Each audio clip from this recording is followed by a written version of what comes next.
Hello बच्चों, मैं हूं जैनेंद्र, आपका ऑनलाइन टीचर।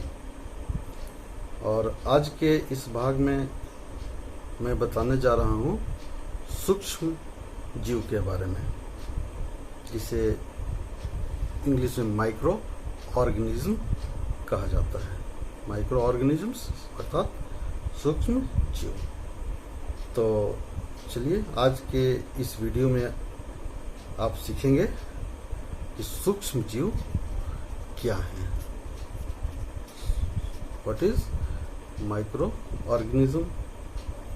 दूसरी जो बिंदु आज मैंने लिया है वह है सूक्ष्म जीव के प्रकार। और सूक्ष्म जीव रहते कहाँ हैं, सूक्ष्म जीव कहाँ रहते हैं, और सूक्ष्म जीव हमारे मित्र हैं या शत्रु हैं। सूक्ष्म जीव हमारे मित्र, इन बिंदुओं पर आज मैं चर्चा करूंगा। तो सबसे पहले आप जानिए कि सूक्ष्म जीव क्या है। सूक्ष्म जीव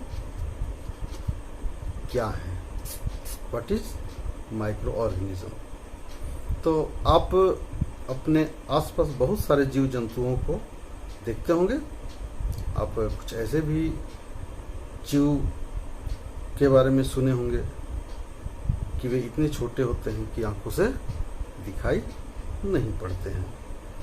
तो इन छोटे छोटे जो जीव होते हैं, जो आंखों से नहीं देखे जा सकते हैं, वही कहलाते हैं सूक्ष्म जीव। अक्सर सूक्ष्म जीव सड़े हुए पदार्थों जैसे बासी रोटी या कई दिन तक ब्रेड, गीले ब्रेड यदि आप कहीं छोड़ देते हैं तो आप देखते होंगे कि उस पर काले काले धब्बे नजर आने लगते हैं। तो वो काले जो धब्बे होते हैं एक्चुअली में वो जीव ही होते हैं। एक प्रकार का कवक होता है जिसको ब्रेड मोल्ड या राइजोपस कहा जाता है। तो वो एक प्रकार के सूक्ष्म जीव होते हैं। तो यहाँ पर उसकी परिभाषा लिख लीजिए कि कुछ इतने छोटे जीव, बहुत सिंपल परिभाषा में लिख रहा हूँ, कुछ इतने छोटे जीव जिन्हें आंखों से नहीं देखा जा सकता, जिन्हें आंखों से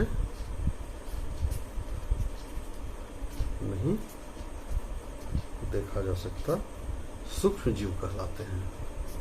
तो सिंपल परिभाषा है, याद रखना बहुत सरल है। कुछ इतने छोटे जीव जिन्हें आंखों से नहीं देखा जा सकता, सूक्ष्म जीव कहलाते हैं। और इसका सबसे सरल उदाहरण हो जाएगा जैसे ब्रेड मोल्ड। इसको कहते हैं ब्रेड मोल्ड, और इसको राइजोपस भी कहा जाता है। राइजोपस याद रखेंगे, एक दो बार पढ़ेंगे याद हो जाएगा, ब्रेड मोल्ड या राइजोपस।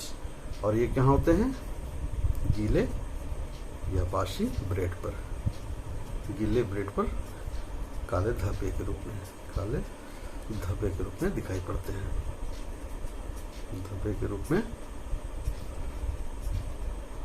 दिखाई पड़ते हैं। तो ये जो होते हैं एक्चुअली में छोटे छोटे जीव होते हैं जो पनप जाते हैं, और जब बहुत सारी संख्या इनकी हो जाती है तो काले काले धब्बे के रूप में दिखाई पड़ने लगते हैं। और इसके एक जीव को आप नंगी आंखों से नहीं देख सकते हैं। ठीक है, तो सूक्ष्म जीव क्या हैं, छोटे जीव हैं, सूक्ष्म हैं, जिन्हें आंखों से नहीं देखा जा सकता है, उनको कहते हैं सूक्ष्म जीव, माइक्रो ऑर्गेनिज्म। अब आइए सूक्ष्म जीव के प्रकार। सूक्ष्म जीव के प्रकार, और मुख्य रूप से 4 प्रकार होते हैं। कौन कौन? तो पहला जो प्रकार है वो है जीवाणु। क्या है? या इसको बैक्टीरिया भी कहा जाता है, हिंदी में लिख देता हूँ बैक्टीरिया। दूसरा जो सूक्ष्म जीव है उसे कहते हैं कवक, इसको फंजाई कहा जाता है। एफिवन फंगी पढ़ते हैं, लेकिन इसको फंजाई कहा जाता है। बैक्टीरिया हो गया, जीवाणु, कवक। तीसरी जो प्रकार की है वो है प्रोटोजोआ, प्रोटोजोआ, और ये अंग्रेजी नाम ही है प्रोटोजोआ, इसको कहा जाता है। और जो फोर्थ है, चौथा जो सूक्ष्म जीव है वो कहलाता है शैवाल, तो याद रखेंगे एल्गी, ALGA, एल्गी। तो इस प्रकार के सूक्ष्म जीव कितने प्रकार हो गए? 4 प्रकार हो गए, जीवाणु, कवक, प्रोटोजोआ और शैवाल। और एक और जीव होता है सूक्ष्म जीव, ये बैक्टीरिया जो सबसे छोटे जीव होते हैं उससे भी छोटा होता है, उसको कहा जाता है विषाणु। और आजकल विषाणु के बारे में सुने ही होंगे, जो महामारी फैला हुआ है कोविड-19, वो एक विषाणु ही है। और विषाणु जो होते हैं, लिख लीजिए यहाँ पर थोड़ा सा, एक अन्य जीव है, एक अन्य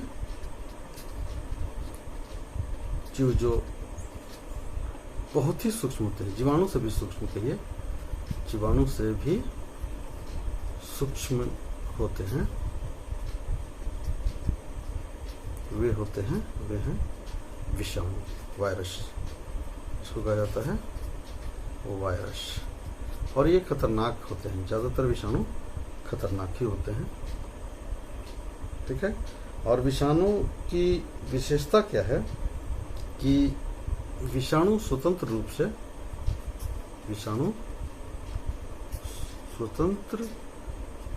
निर्जीव होते हैं, लेकिन जीवित शरीर में जब घुस जाते हैं, कहिए जीवित शरीर में एक सजीव की भांति व्यवहार करते हैं, एक सजीव की भांति व्यवहार करते हैं। और ये बहुत तेजी से गुणन करते हैं और बहुत जल्दी पूरे शरीर में फैल जाते हैं। कोशिश करना चाहिए कि विषाणु से कोई व्यक्ति ग्रसित नहीं, ठीक है। तो ये विषाणु हो गया, जो कि जैसे यहाँ पर लिख सकते हैं, आजकल कोविड-19 जो कोरोना वायरस है, कोरोना वायरस का प्रकोप आजकल बहुत बड़ा हुआ है, इसके बारे में जान लीजिए। तो अब आइए सूक्ष्म जीव के थोड़ा सा उदाहरण लिख देता हूँ। उदाहरण आपको याद रखना होगा, अक्सर परीक्षा पूछ भी सकता है। जैसे जीवाणु है, तो जीवाणु के प्रकार हैं, या कहिए कि नाम है, जैसे राइजोबियम है, बहुत ही प्रचलित जीवाणु है, आप जानते होंगे। नाइट्रोजन स्थिरीकरण में ये सहायता करता है, आगे बताऊंगा इसका, तब तक अभी नाम याद रखिए। जीवाणु कौन है? राइजोबियम है। इसके बाद लैक्टोबैसिलस, अब इसके बारे में पढ़ेंगे। लैक्टोबैसिलस क्या है? ये दूध को दही में बदलता है।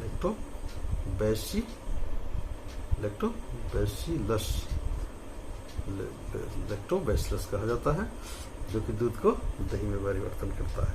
और ये दोनों हमारे लाभदायक जीवाणु हैं, नुकसान नहीं पहुंचाते हैं। दूसरा जो हमारा सूक्ष्म जीव है, कवक। तो कवक का उदाहरण मैंने बताया। सबसे पहले ब्रेड मोल्ड, जिसको राइजोपस कहा जाता है। राइजोपस ये एक प्रकार का कवक है। या एक है बहुत ही फेमस कवक है, पेनिसिलियम।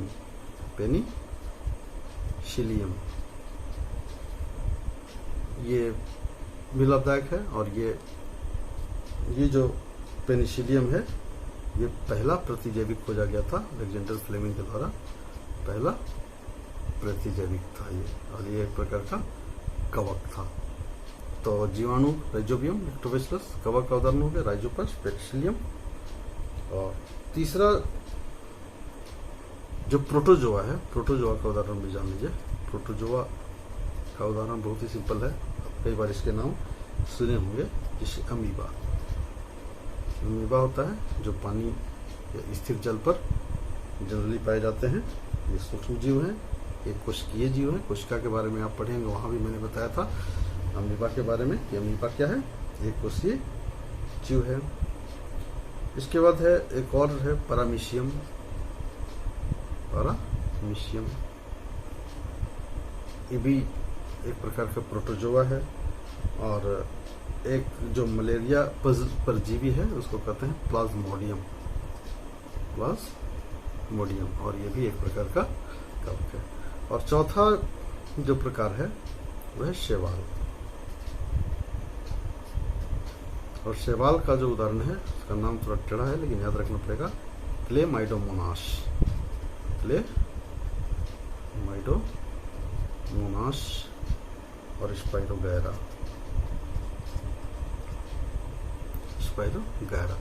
ये दो उदाहरण हैं शैवाल के। तो इस प्रकार के चारों सूक्ष्म जीवों के उदाहरण आपको मिल गए हैं, उसको याद रखेंगे।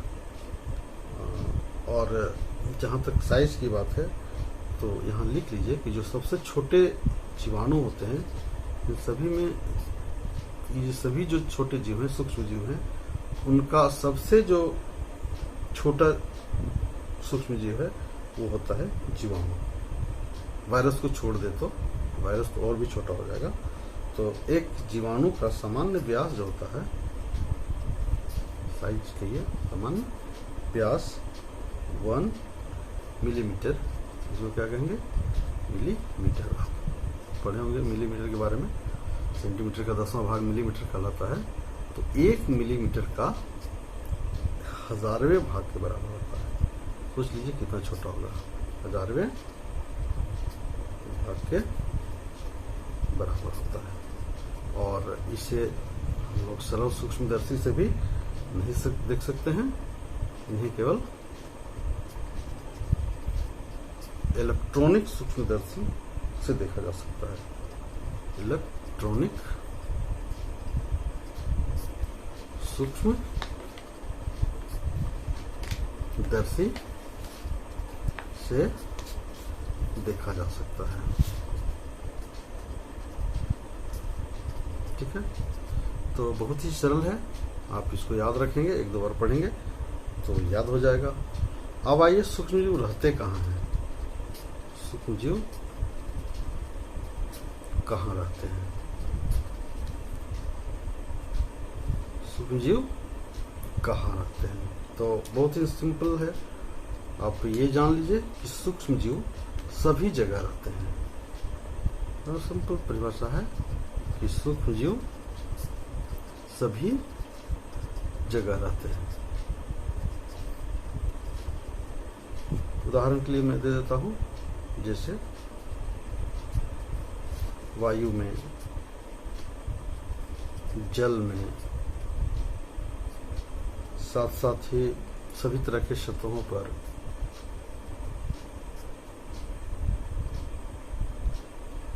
सभी जीवित शरीर के अंदर तक भी रहते हैं, अंदर भी सूक्ष्मजीव पाए जाते हैं। और यहाँ तक आप जान लीजिए कि ये बहुत ही गर्म जगह जैसे रेगिस्तान है, बहुत ही ठंडी जगह जहाँ शीत रेगिस्तान कहा जाता है, वैसे जगहों में भी सूक्ष्मजीव पाए जाते हैं। अच्छा, कुछ जीव अकेले, कुछ सूक्ष्मजीव अकेले रहना पसंद करते हैं। लिख लीजिए, कुछ सूक्ष्मजीव जैसे कि अमीबा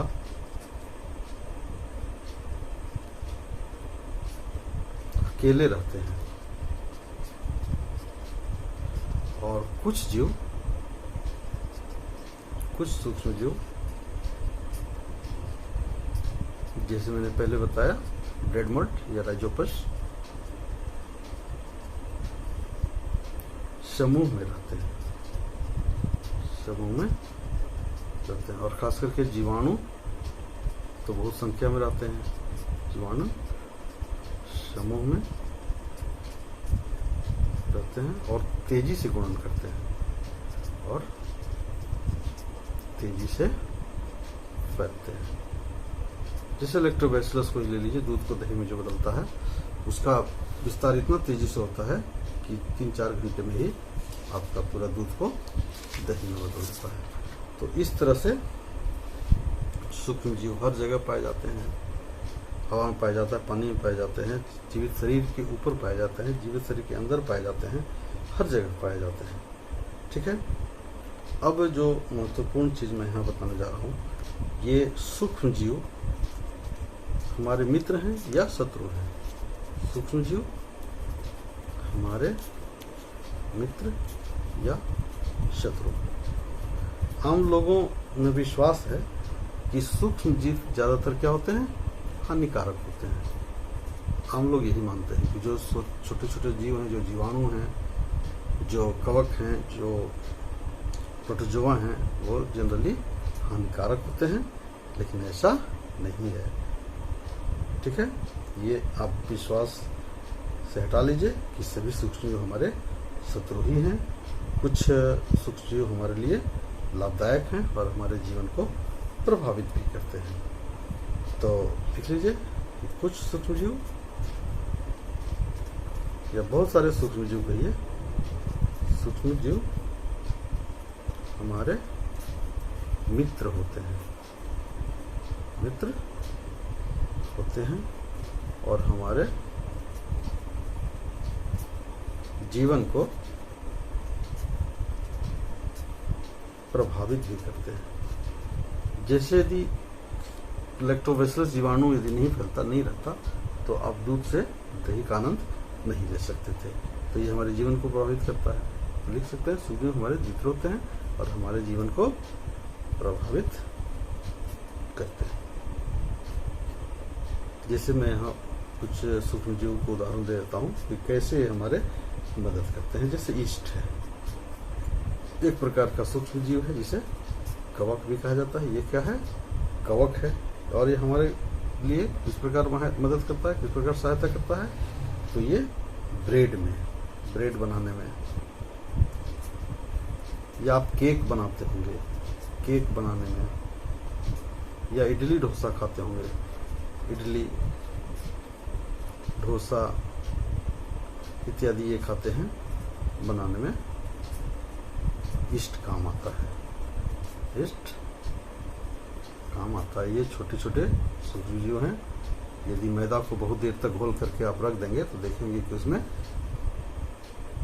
एयर बबल की तरह फूलने लगता है, जो कि यीस्ट का जन्म हो जाता है। यीस्ट उसमें पैदा हो जा सकते हैं।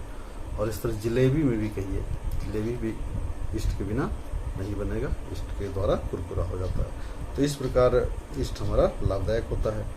उसी प्रकार जो दूसरा जीवाणु है लैक्टोबैसिलस, क्या है?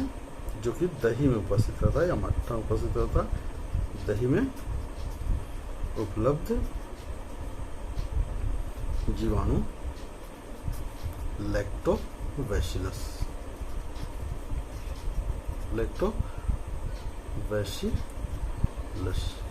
ये क्या करता है? दूध को दही में परिवर्तित कर देता है। दूध को दही में परिवर्तित कर देता है। कैसे करता है आप जानते हैं। सभी घरों में दही का व्यवहार होता है। थोड़ा सा दही यदि दूध में हम लोग मिला देते हैं तो 3-4-5 घंटे में ही वो सारा दूध दही बन जाता है, दही में परिवर्तित कर देता है।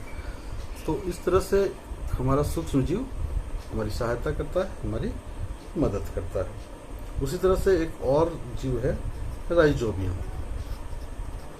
ये राइजोबियम के बारे में जान लीजिए। ये भी एक प्रकार का जीवाणु है और जनरली ये कहाँ पाया जाता है? लेग्यूमिनस परिवार, इसको जान लीजिए। लेग्यूमिनस परिवार के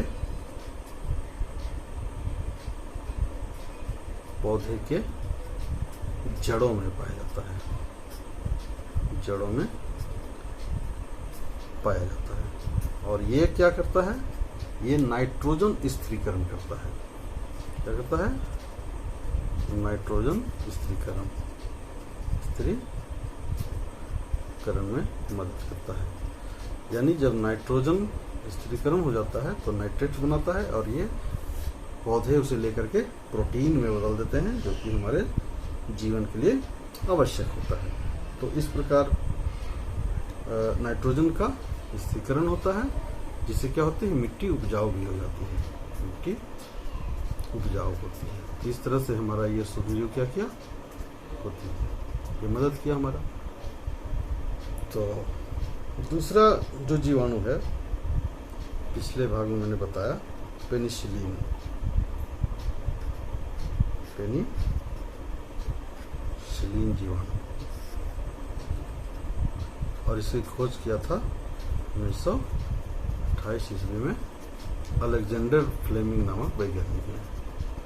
अलेक्जेंडर फ्लेमिंग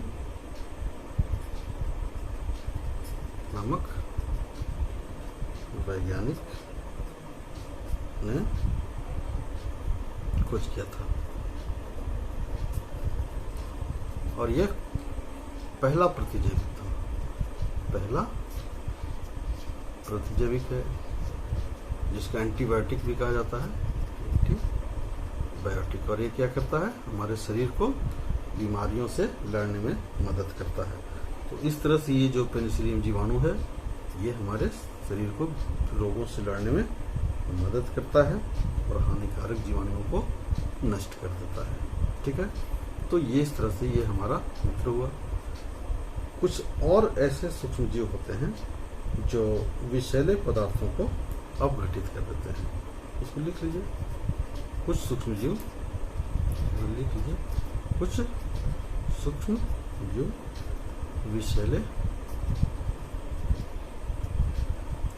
पदार्थों को, जैसे पेट्रोलियम पदार्थ हो गया, पेट्रोलियम, यहाँ पेट्रोलियम पदार्थ को भी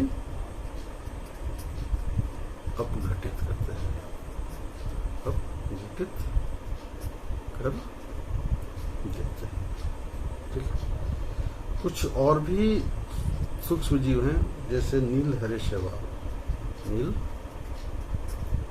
हरे शैवाल तो शैवाल प्रजाति का है। ये भी क्या करते हैं, वायु मंडलीय नाइट्रोजन का स्थिरीकरण करते हैं, नाइट्रोजन का स्थिरीकरण करते हैं और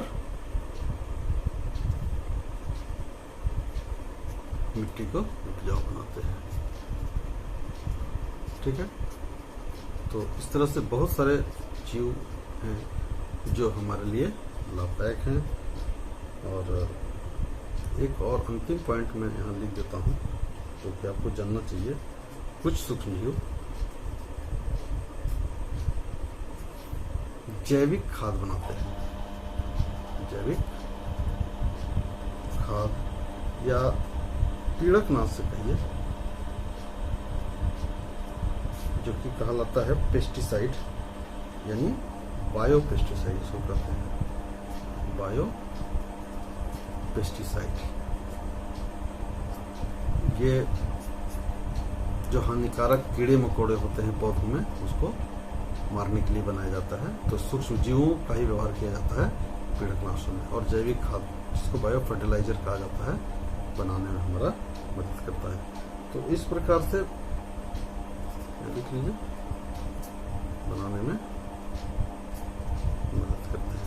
तो बहुत सारे जीव हैं जो हमारे मित्र हैं, और तो ऐसा नहीं है कि सभी शत्रु हैं। बहुत सारे सूक्ष्म जीव हमारे जीवन को मदद करते हैं, सहायता करते हैं, इसलिए हमारे मित्र हुए। ठीक है, अगले भाग में आप कुछ जीवाणु, कुछ सूक्ष्म जीव शत्रु भी हैं, के बारे में पढ़ेंगे, और भी अगले भाग में कुछ और बताऊंगा। तब तक के लिए